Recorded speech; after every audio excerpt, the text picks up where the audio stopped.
post on CapCut. So if you want to post on CapCut, then what you need to do is first you just need simply make sure that you have an internet connection. After that, open up your CapCut.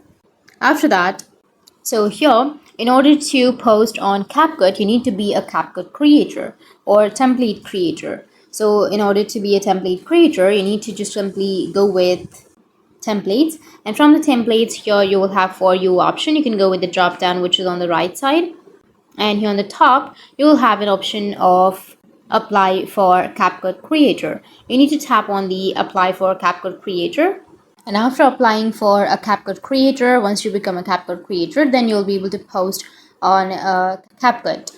Or if you want to post your template on CapCut, then what you need to do is you need to go with a new project, and under new project you need to select a project, or just go with your videos and go with add, and from here you can go and edit your CapCut template. And after you've done creating the template, you can go with export, which is on the top right.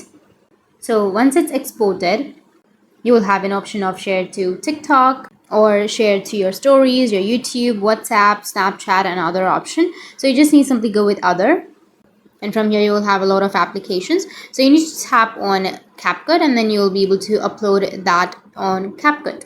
So go with CapCut and go with the drop down, and from here you will have upload to CapCut. You need to go with upload and upload to your CapCut, or you can also just simply go and share to your TikTok. After sharing it on your TikTok, it will automatically share it on your CapCut. Now if the other person taps on the video that you've shared on your TikTok, they will have used this template in CapCut. So that's it, and if you have any questions, feel free to comment below. Thanks for watching.